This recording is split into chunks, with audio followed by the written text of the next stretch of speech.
morning, everyone. I'd like to call our information meeting to order here, public hearing. Very quickly, my name is Dave Knapp. I'm a commission member. Michelle? Michelle Sardo, Republican Commissioner. Sharon Moran, Democratic Commissioner. Dustin Zarni, Democratic Commissioner. So those are the four of us here who are present here today. As you've seen on the wall, we have map 1 and map 2. The purpose of this get-together this morning is to hear your comments on the various maps, your thoughts, so that as we are discussing this, looking at the various factors that go into all of this, we can make sure your thoughts are considered as well. This is our 5th meeting. We've been all around the county, and we're glad you're able to make it this morning. We have several people who are signed up to speak. I'll call you up by name if you want to come right up here to say a few words. Just in the interest of time, if we can go 3 or 5 minutes, that would be great. And we will go from there. So with that, the first one up is Mary Cunningham. Mary?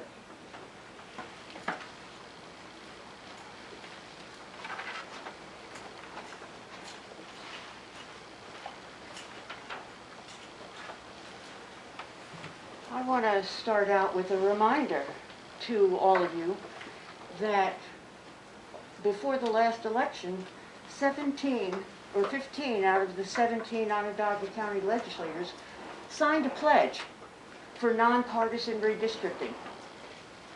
9 of those Republicans reneged on it as soon as they got elected. That is not nonpartisan, that is not bipartisan, that is not impartial. So we have an old system that was not good for anyone. It allowed the majority party to nominate 4 people to the commission from the majority party and 2 from the minority party. That is not nonpartisan, bipartisan, or impartial. Our head of the legislature appointed as his representative on the commission his personal lawyer. This is not nonpartisan, bipartisan, or impartial. And this is on top of the head of the legislature was on the last commission 10 years ago and worked on the commission that designed the district he ran in and won. And now we are given 3 weeks when we could have 9 months to investigate, plan, think about, really consider the ramifications. This is outrageous. It's obscene, and it's part of corruption. This needs to change. Thank you, Mary. Just a quick clarification there, though. I'm the chairman of the legislature. I was not on the commission 10 years ago. I did not design any districts 10 years ago, and I have no appointments to this commission. So, unfortunately, I think that there was a... I meant Mr. McMahon, sorry. Oh, okay. The county executive. Sorry. Robert Curie, I apologize. The only Robert, well, there's another Robert down below, but M-U-C... Murphy. Okay, I'm sorry, I apologize. Okay. Okay, thank you. Barrett Howard.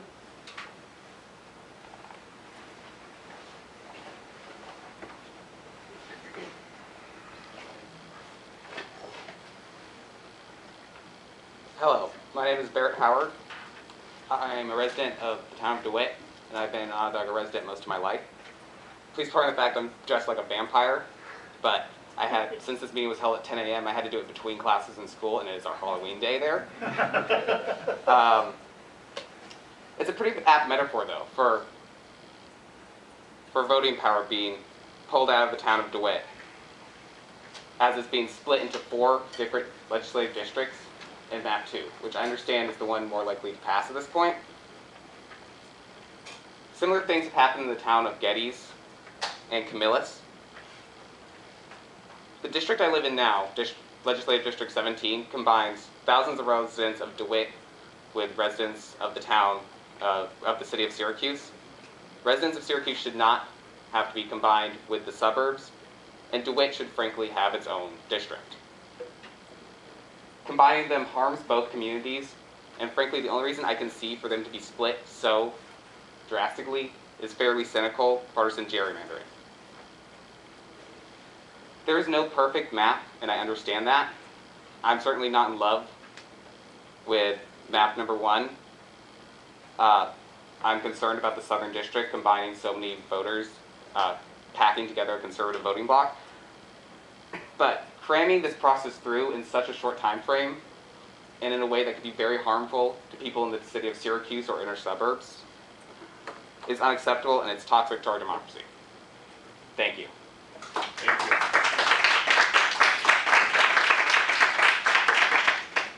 Next, we have Jean Riley.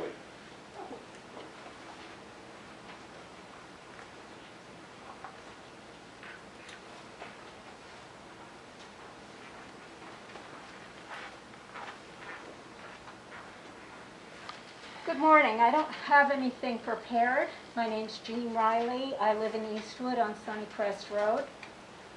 I never have spoken in front of a public event in my 50 years of living in the Syracuse community. But I wanted to say that I don't understand why this is happening right now, just a few days now before the election. Seems to me that the Republicans on the county ledge have and will continue to maintain their majority after the election is over. I don't understand why this has to be done now when the deadlines are so far out in the future. It seems to me that this is rushed, that this is not transparent. I've not seen the maps before coming here today. I don't have an opinion on what they look like because I haven't been given an adequate time to study them and take a look at them and understand what they mean.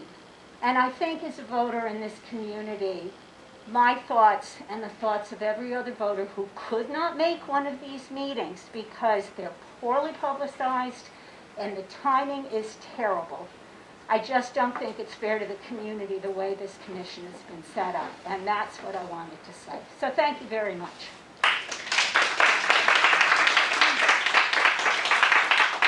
Next, Matt.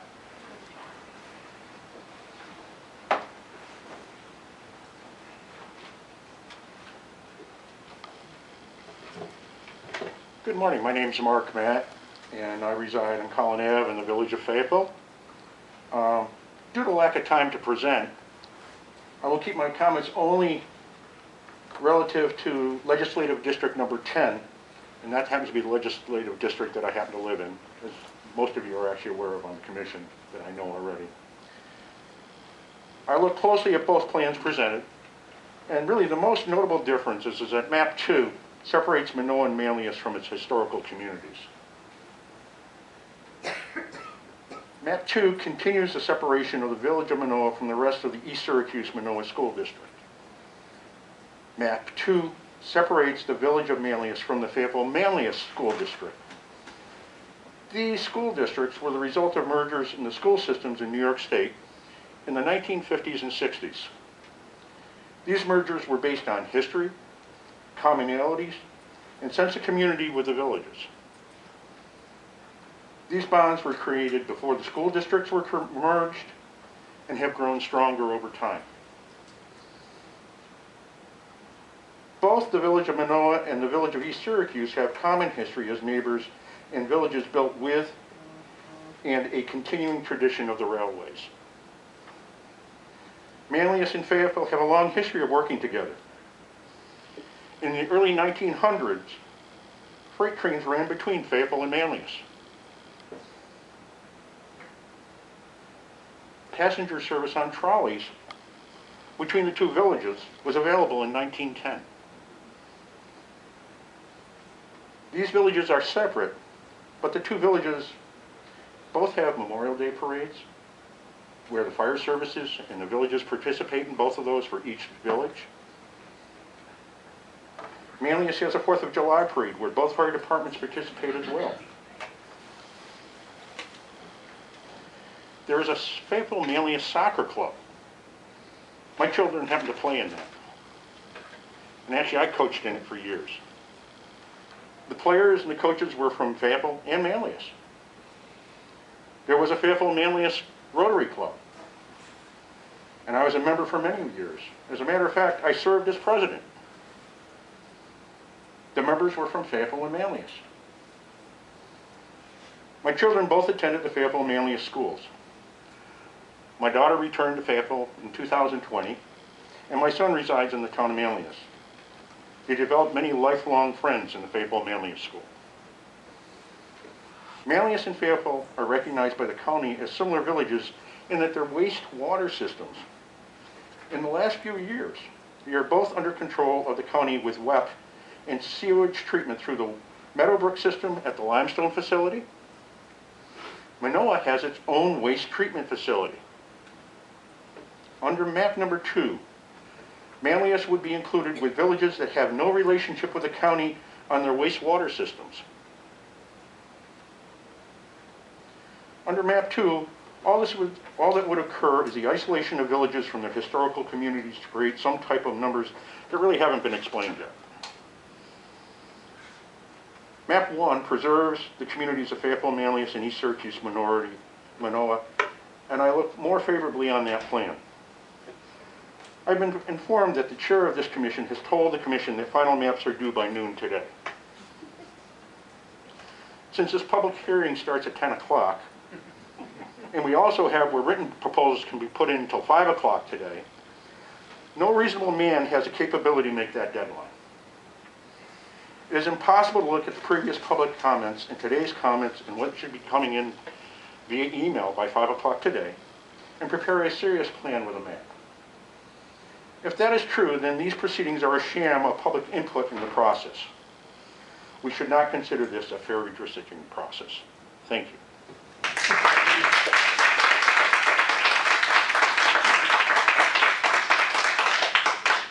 Cheryl, Matt?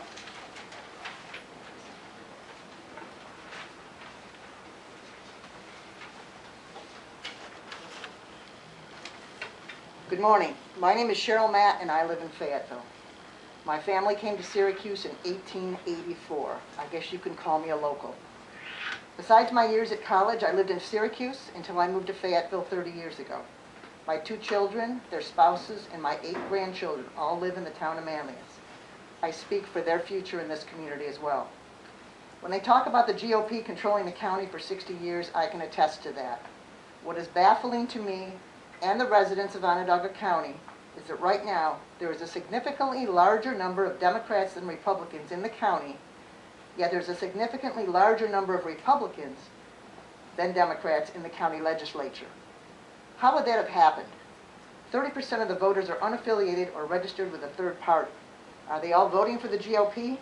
Doubtful. Is the lack of voter turnout in recent years a factor? Maybe. But the truth is that the representation on the county legislature does not reflect the communities served because of gerrymandered districts. And it's obvious, and has become more apparent in the last few years, that the GOP wants to hold on to that control. So what's the solution? How do you ensure fair maps are drawn? Let's talk about what a person could do in this situation. They would talk with the voters, families, neighbors, members of community groups.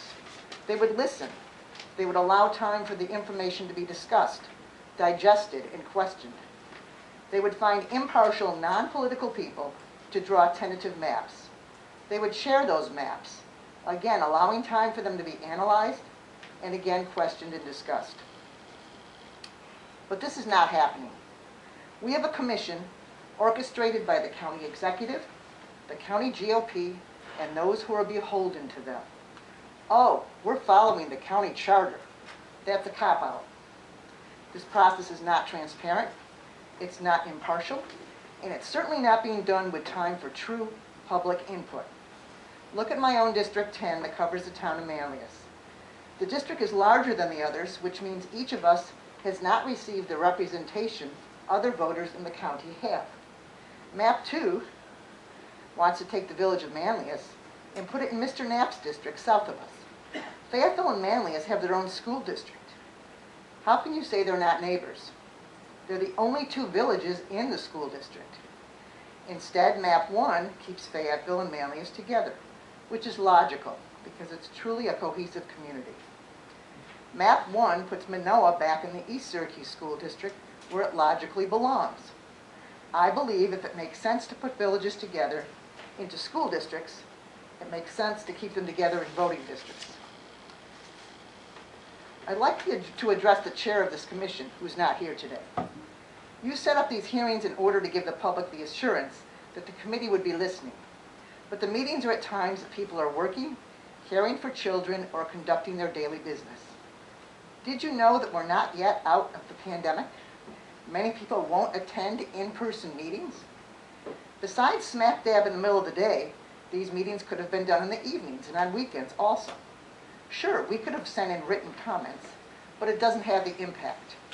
And your timetable for this entire process is still only a few short weeks. But you knew that. You didn't care. You already had your agenda and your plan. I was told yesterday that the final maps are due today at noon. So why bother with this meeting? You already have all the information you want? Or aren't you really listening to the public input? I think the most egregious part of all of this is that you underestimate the voters. You think they're stupid, too stupid to understand what's going on, and so complacent that they aren't paying attention to the process. Voters are paying attention. They're not happy with the fact that the districts that have been in place for the past decade are gerrymandered. The maps were cut so that communities were clumped together in such a way that the Republicans have an advantage. Now that the voter makeup is shifted and the majority of voters in the county are Democrats, the GOP wants to create a new set of equally gerrymandered maps to ensure they still retain power. I'll close. There are more speakers here. Many of us are here out of frustration and anger that our elected officials have put this community into a situation that is not a model of democracy. It's wrong that this process is being conducted this way, and rushing this process, to me, is unethical. I commend those members of this committee who are trying to listen to the voters and have had to come up with maps basically overnight. For those of you on this committee who are exercising your opportunity to abuse the system, all in order to put in another decade of unfair maps that ensures unfair representation of the voters, I feel sorry for you, because you've lost the respect of many voters and residents of this great county, and you will be remembered as part of a grand scheme to divide the voters and support voter suppression. Thank you.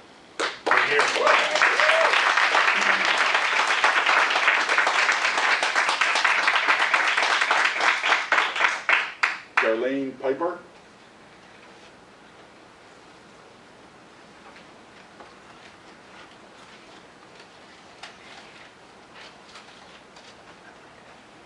Hello, my name's Darlene Piper, and I have been in the county quite a bit. But as somebody else mentioned, it doesn't matter how long you've been in the Onondaga County. I have little notes. I have some things written. I did not have time. There's just not enough time. This thing is being rushed. And I like to start with the listening and hearing. There's two different things. And I like to bring up my dog, because you get a story, and I want you to think of that dog. 2 years ago, we adopted a male Rottweiler. And we will tell him to sit. And he'll look right at us and say, "Make me." And so you are listening, but if your behaviors don't change, if the map doesn't change, if nothing changes, you're not listening. Everybody's been telling you, this is the 5th meeting.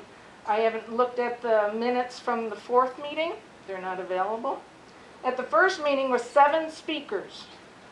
One of them just thanked you for having the meeting. So 6 speakers, lasted a whole 15 minutes. One guy on the news showed up a little late, so he didn't get to voice what he wanted to say. Lafayette, 30 minutes, 14 people spoke. The legislative one, 11 speakers, that was ran 40 minutes. 32 people were able to speak. Granted, you're accepting emails, and then the slow mail process as well. That's just not enough time. This meeting here seems to be more people are here. I don't need to keep saying what everybody's been saying about a pledge to be nonpartisan, transparency, gerrymandering, which is what it looks like. Maybe it's not, maybe it is. But when you do that, you get the impression that it's gerrymandering. And another guy that spoke very clearly, the SU professor, he probably should be on the committee to make sure that it's a very well thought out map process. These maps are going to be in place for 10 years, and you're giving the county 21 days. I haven't even looked at the maps. I haven't had time to even look at them to give you a feel for why. If you're given 3 months or 9 months or how long you are allowed to make a map, why are you not utilizing that time to the fullest? And in closing, every day we wake up with the opportunity to do the right thing. Every day. And so you can wake up tomorrow and say, we're going to wait until we pass these maps. We're going to give the county more time. We're going to wait until after the election. Because you can do better, and you should do better. Thank you.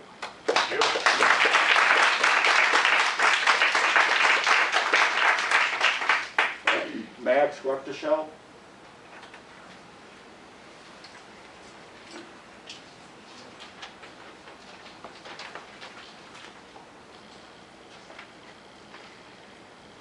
Hello, everyone. Thank you for being here today. My name is Max Ruckteschell, and I'm a resident of the town of DeWitt. As a little background to me, I have bachelor's degrees in cartography and geography and a master's degree in geography. I've also worked with the 2010 U.S. Census drawing community boundaries, so I have a little bit of experience with maps and map making. When I first saw the proposed legislative districts for the town of DeWitt, when they were released just 2 days ago, I was appalled. It is easy to see that they were not drawn with any consideration for DeWitt residents. No other town in Onondaga County is so needlessly dissected into so many legislative districts. The town of DeWitt has over 26,000 residents according to the 2020 census. That is just 700 fewer people than the smallest proposed legislative district. And yet we were carved up into 4 separate districts. The city of Syracuse, with almost 150,000 residents, is only divided into 6 districts. Not only is DeWitt divided into 4 separate districts, but in each proposed district, the town of DeWitt is just a minority part of the total composition of those districts. No single district in this proposal for map 2 represents mostly DeWitt residents. It is very conceivable that if this map is approved, that there will be no DeWitt resident elected to represent us in the county legislature. And the legislators that are elected to represent us will be beholden to the majority of their districts that are outside the town of DeWitt. This proposed redistricting is unjust and undemocratic for the citizens of DeWitt. This travesty is easily remedied by redrawing the districts to keep DeWitt whole. A district comprised of the town of DeWitt and just 1 or 2 contiguous election districts from a surrounding neighborhood would be a fair and just solution to make sure the citizens of DeWitt have a voice in their county government. I call on the Redistricting Commission to redraw the map, create a district that keeps DeWitt whole, and make sure that democracy is preserved in the town of DeWitt and Onondaga County for years to come.